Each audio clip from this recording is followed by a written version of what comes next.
사면 2023년 1월 2일 거짓에 병들어 가는 대한민국 어디서 왔으며 어디에 있으며 어디로 가는가. 자유마을. 거짓에 병들어 가는 대한민국 어디서 왔으며 어디에 있으며 어디로 가는가. 주한미군은 침략군으로 왔다는 거짓 주장. 노무현 전 대통령은 2004년 3.1절 85주년 기념사에서 미군이 용산미군 기지에 침략군으로 와 있다고 했다. 역사적으로 과연 그러한가. 2차 세계대전은 동쪽으로 일본과 서쪽으로 독일의 히틀러에 의해서 일어났다. 1945년 4월 30일에 히틀러가 애인과 함께 자살하고 5월 8일에 독일이 항복하자 소련군이 일본과의 전쟁을 선포하기 위하여 극동으로 이동하였고, 미국이 일본에 대하여 원폭을 투하하자 소련은 일본의 점령하에 있던 만주와 한반도를 점령하기 위하여 급속도로 남진하게 되었다. 이때 미국은 소련으로 하여금 38도선을 넘지 못하도록 요청하였다. 미군은 한반도에 있는 일본군 35만 명의 항복을 받기 위하여 한국에 상륙하자 남로당과 좌파들이 극렬 반대함으로 1949년 6월에 전면 철수하게 되었고, 그 후 인민군은 6.25 남침을 하였다. 이로 보건대 미국은 한국에 재파병할 뜻이 없었으나 이승만 대통령의 요청으로 6.25 때 한국에 재파병하게 되었다. 미군이 아니었으면 해방도, 자유대한민국도 벌써 공살화되었다. 이것이 어떻게 침략군으로 왔다고 하는가? 미군이 침략군으로 왔다고 하는 것은 친북좌파의 반미사상을 가진 남로당 후예들의 거짓 선동인 것이다. 한국 분단의 책임은 미국에 있다는 거짓 주장. 2차 세계대전이 독일의 패망으로 기울어지자 미국의 루스벨트와 영국의 처칠과 소련의 스탈린은 여러 번의 회담을 통하여 전후 문제를 상의하였으나 독일 문제로 인하여 한국 문제는 중심의제가 되지 않았다. 여러 번의 회담이 있었으나 한국에 대한 명문화된 결정은 없었고 독일 문제에 지나가는 의제로 거론되었을 뿐이다. 그러나 소련의 스탈린이 일본의 패전에 크게 기여하지 않았음에도 불구하고 만주와 일본과 한반도에 대한 기득권의 의도를 주장하므로 여기에 맞서 미국과 영국을 중심 한국제사회가 이를 저지하기 위하여 한반도 전후 처리와 건국에 개입하게 되었다. 만약 그 당시 미국이 소련의 주장에 방관하였다면 오늘날 대한민국은 없었을 것이다. 루스벨트의 관심사는 한국이 아니라 일본과 독일이었고 한국 문제에 대하여는 소극적 자세였으나 원자폭탄 투하 후 소련이 루스벨트의 38도선을 받아들임으로 대한민국이 탄생하게 되었던 것이다. 분단의 책임이 미국에 있다. 라고 하는 자들의 주장대로라면 그 당시 소련이 한반도를 전체 점령하려고 했을 때 미국이 동의하여 점령하게 했어야 했단 말인가. 참으로 거짓된 주장인 것이다. 6.25 전쟁은 북침이라는 거짓 주장. 오늘날 한국 사회에서는 6.25 전쟁을 북침이라고 주장을 하는 일부 친북좌파, 교수, 한총련, 정교조, 정치인들로 인하여 큰 혼돈에 빠져 있다. 과연 6.25는 북침인가? 남침인가? 이 문제는 재론할 여지가 없다. 6.25 당시 소련 위문서, 중국과 소련의 참전자들의 증언, 그 당시 38선 주위에 살았던 양쪽 국민들의 증언과 심지어 북한군으로 참전했던 자들까지도 6.25는 김일성이 소련과 중국을 등에 업고 한국을 공산화하기 위하여 일으킨 전쟁이란 사실을 부인할 수 없다. 만약 6.25가 북침으로 시작되었다면 일단 1m라도 공격자가 북한으로 진격한 흔적이 있어야 할 것이다. 1950년 6월 25일 새벽 4시에 인민군 11만 240대 전차를 가지고 38선 전역에 남침함으로 전쟁이 시작되어 9시 30분에 개성이 점령된 것으로 보면 남침이라는 것이 분명하다. 6.25 당시 남한에 배치되어 있는 전방군인 3분의 1이 모내기 휴가를 갔을 때이다.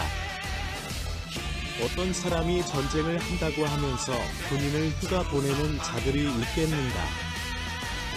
전쟁 전력상 남한은 전차도 화력도 없는 허약한 상태에서 전차 240대를 보유한 북한인민군을 밀어내고 북침할 수 있겠는가. 이럼에도 불구하고 많은 국민들과 사회일각에서 끊임없이 퍼뜨리는 6.25 전쟁이 북침설을 동조하고 교육하는 거짓 선동자들에게 물들어 가고 있다. 남로당 후예들의 거짓 선동. 대한민국은 태어나지 말았어야 한다. 이 나라의 역사적 정통성은 북한의 인민공화국이다. 라고 주장하는 남로당들의 후예들은 그 정체를 밝혀야 할 것이다. 히로시마 나가사키의 원폭으로 기적 같은 해방이 되자 상해에 있던 김구와 미국에 있던 이승만이 국내에 들어오는 데는 2달 이상이 걸려 한국에 아직 도착하지 않았을 때 박헌영이 남로당을 통하여 9월 6일 조선인민공화국을 선포하고 허위로 이승만을 대통령으로 김구를 총리로 추대한다고 하며 호주를 무상몰수 무상분배를 통해 사회주의를 선포하자 이에 국민들이 78%가 현혹되어 이를 지지하게 되었다. 그러면 박헌영은 누구인가? 박헌영은 충남 예산 출신으로 경기고등학교 재학 중 3.1 독립운동 때 많은 사람들이 일본군에게 처형되는 것을 보자 미국에 가서 공부하여 이승만같이 독립운동가가 되려 했으나 뜻을 이루지 못하고 중국 상해에서 공부하던 중 소련에서 보낸 김만겸에게 포섭되어 공산주의 혁명을 전수받고 현금 300만 원을 지원받아 1922년 국내에 잠입하여 공산주의 혁명을 통하여 독립을 시도하다가 체포되어 형을 산 후에 1938년 2차 공산주의 재건을 시도하다 발각되자 전남 광주 벽돌 공장에서 성과 이름을 바꾸고 변장하여 45년 해방 때까지 공산당 지하조직 운동을 하였다. 해방이 되자 김구와 이승만이 국내에 들어오기 전 선수를 쳐서 이 땅에 공산주의 혁명을 시도하였다. 이승만과 김구가 들어오자 끊임없이 공산주의로 회유하였으나 이승만은 박헌영의 주장을 제압하고 자유민주주의와 시장경제인 오늘날의 대한민국을 세웠다. 이때 박헌영은 유엔의 결의하에 이루어진 1948년 5월 10일 대한민국 탄생의 선거를 방해하기 위하여 전국에서 2.7폭동과 4.3폭동을 시도하였다. 1946년 9월 5일 박헌영은 위조 화폐 사건으로 경기도 포천에서 장례식 행렬 속에 숨어 북한으로 도망하게 되었다. 북한으로 도망간 박헌영은 남한에 구축한 78%의 남로당을 김일성에게 과시하며 남조선 인민해방전쟁 즉 남침하여 남한을 점령하자고 선동하자 이에 김일성이 북한 인민군을 동원해 남침하게 되었다. 유엔군의 개입과 김일성의 작전 실패로 인민군 남침이 실패하자 김일성은 그 책임을 박헌영과 남로당에게 전가하여 그들을 처형하였다. 그러나 오늘날 한국 사회는 남로당의 육신적, 정신적 후회로 자처하는 자들과 일부 정치인과 교수와 많은 교사, 노동자, 법조인, 종교인, 문화예술인들이 대한민국 정체성을 부정하고 사회각계에서 그들의 혁명을 확장하기 위하여 그 세력을 확장하고 있다. 그대들의 주장대로 대한민국이 태어나지 말았어야 할 나라라면 차라리 북한으로 가서 살면 될 것이다. 친북 좌파들은 우리 자유대한민국에 있어서는 아무런 도움이 안 되는 인간들이다. 제주 4.3 사건에 대한 거짓 주장. 노무현 정부는 제주도 4.3 사건을 무장봉기라 하여 특별법을 만들어 1만 2천 명에게 제주 4.3 사건의 희생자로 결정하였다. 국군과 경찰이 아무 잘못이 없는 1만 2천 명을 죽였다고 하였다. 그리고 제주도에 600억 원을 들여 12만 평의 평화공원을 설립하여 역사를 거짓으로 바꿔놓았다. 대한민국에서 어떻게 이런 일이 일어날 수가 있는가? 그러면 제주 4.3 사건에 대한 진실은 무엇인가? 이승만 대통령이 유엔의 동의로 1948년 5월 10일 선거를 통하여 나라를 세우려 했으나 북한이 거부하자 다시 유엔에 상정하여 선거가 가능한 지역에서 먼저 선거하여 정부를 세울 것을 결의하자 김일성은 박헌영과 남로당을 동원하여 2.7, 4.3 무장폭동을 통해 대한민국 탄생을 막으려고 하였다. 그때 전국 각지에서 많은 폭동이 있었으나 특히 제주도는 남로당 좌파와 김달삼이 주도하여 파출소를 불태우고 우익과 선거관리인 235명을 처형하고 이승만의 대한민국을 지지하는 자 1650여 명을 죽이고 태극기를 내리고 인민공화국기를 세워 대한민국에 선전포고를 하는 내란을 일으켰다.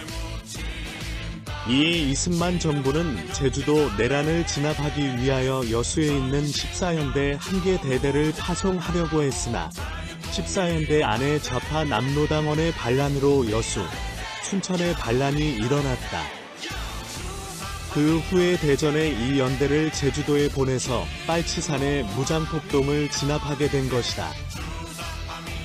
이를 두고 노무현 정부는 폭동을 일으켰던 주범을 비롯하여 빨치산의 핵심 주동자들을 제주 4.3 희생자로 결정하였고 국군과 경찰이 아무 잘못이 없는 제주 양민 1,200여 명을 죽였다고 말하며 1인당 2억 원씩 국가가 배상해야 한다고 하였다. 이것은 대한민국 역사를 거짓으로 바꾸어 놓은 용서할 수 없는 사건이다. 그럼에도 불구하고 정치인들 중 한나라당까지도 이에 속아 동조하고 있는 것이 사실이다. 이제 대한민국을 사랑하는 애국 시민들은 좌파 정부가 왜곡한 거짓 역사를 바로잡고 거기에 대한 분명한 책임을 물을 것이다. 이 사실을 그냥 넘어가는 것은 친일파를 방조한 것보다 더 큰 역사적 죄를 범하는 것이다.